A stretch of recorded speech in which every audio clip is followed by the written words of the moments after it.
Salam, hər vaxtınız xeyir olsun. Mürəkkəb dövrələrə ekvivalent olan sadə dövrələr almağı biz bu günləri öyrənəcəyik. Deməli, gəlin vaxt itirmədən başlayaq. Hal-hazırda sualda vətən sözündən ibarət dövrəmiz var və burada bizdən soruşulan o ki, AB uzları arasındakı yekun müqaviməti hesabla. Sual sizə bəlkə də tanış gələ bilər. Sual ikinci hissə güvənin test toplusundan seçilmiş sualdır və bu sualda bizdən AB uzları arasındakı yekun müqaviməti, yəni R-i soruşur. Gəlin bunu tapmağa başlayaq. Əvvəla onu qeyd edək ki, tələbələr burada ən çox çətinlik çəkdiyi məqam ondan ibarət olur ki, burada hansı rezistorların bir-birinə ardıcıl, hansı rezistorların bir-birinə paralel olduğu ilk baxışda müəyyən etmək çətin olur. İndi biz burada aydınlaşdıracağıq ki, hansı rezistorlar bir-birinə ardıcıldır, hansılar isə bir-birinə paralel. Bunu bilməkdən ötürü əvvəla biz baxmalıyıq nəyə? Fərz eləyək ki, A nöqtəsi bizim müsbət qütbümüz, B nöqtəsi isə bizim mənfi qütbümüzdür. Cəryan da biz bilirik ki, müsbətdən mənfiyə doğru axır. İndi gəlin baxaq. Görək ki, A nöqtəsinə gələn cəryan B nöqtəsinə qədər neçə dəfə budaqlanır? Yadda saxlayın, budaqlanma yerində paralellikdən söhbət gedə bilər. İndi gəlin baxaq ki, bu necə baş verir. A nöqtəsindən gələn cəryan, fikir verin, R rezistorundan keçir. Bax, bura kimi budaqlanmır. Bundan sonra da bax, eyni bir düz xətt üzrə, baxın fikir verin, R-dən keçdi.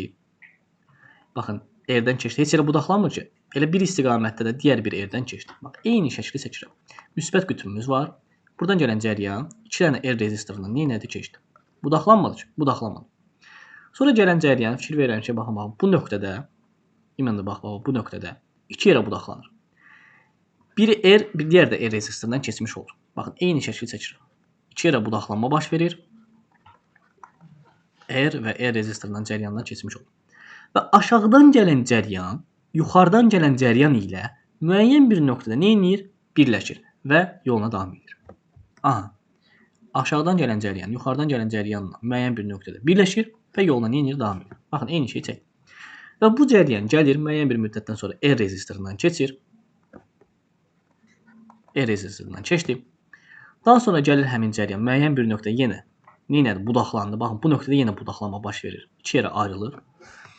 R və R rezistorlarından keçmiş olur və onlar da yenə bir nöqtədə nə edir? Gəlib birləşir və yoluna davam edir. Baxın, eyni şeyi çəkirəm. R rezistorlarından keçdi və onlar müəyyən bir nöqtədə birləşdi və yollarına davam edir.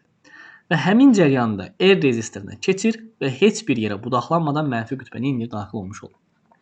R rezistorundan keçir və heç yerə budaqlanmadan mənfi qütbə daxil olmuş olur.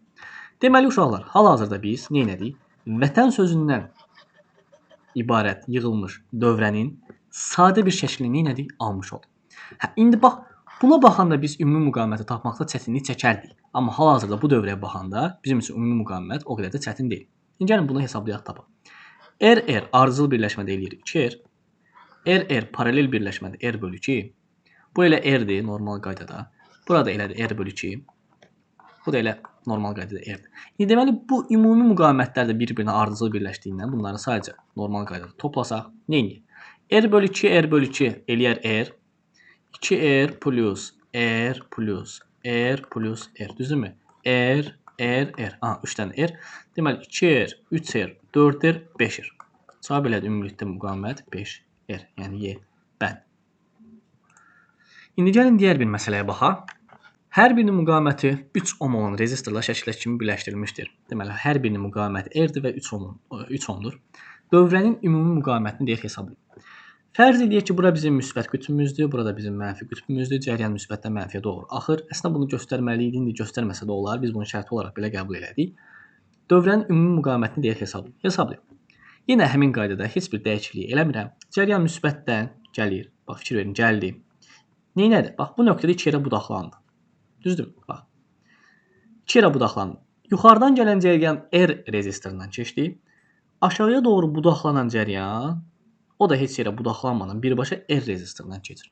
Baxın, eyni şeyi çəkirik. Müsbətdən gələn cəryan 2 yerə budaqlandı.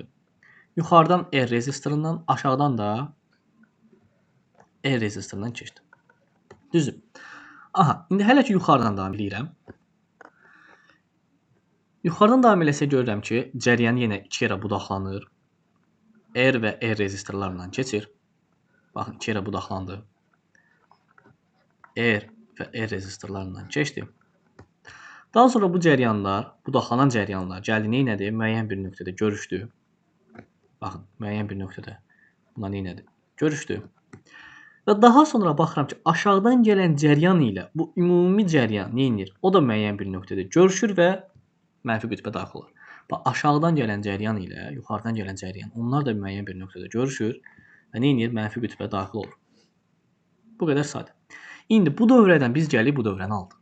Və bu dövrədə artıq biz sadə dövrə olduğuna görə ümumi müqaviməti hesablayıb tapa bilərik. Gəlin baxaq. R bunlar hər ikisi bir-birinə paraleldir deyə ümumi müqavimət burada elədir. R bölü 2. Burada R'dir. Bunları toplasaq eləyər. 2-də 2R. Gəlin tələsmədən yazaq. Bəzilərimiz üçün aydın olmaya bilər. O da eləyər 2-də 3R. 2-də 3R ümumi buranın müqavimətidir. İndi birbaşa 3 yazmağa ehtiyac yoxdur. Bax, 2-də 3R ilə bu R bir-birinə paraleldir deyə bunları nə edəcəyik? R ümumi. Normalda düstur nə idi? Hasillərinin cəminə nisbəti idi. Yəni 2-də 3R vur R böl 2-də 3R plus R. İndi bunu hesablasaq 2-də 3R kvadratı 2-də 2R 2-də 5R R'lərin biri gedər. 2-lər də gedər. Qalar nə? 3R bölünsün 5-ə. R'in qiyməti də bizə məlumdur. 3-dür. 9 böl 5. O da eləyər 1,8. Yəni cavab oldu C bənd.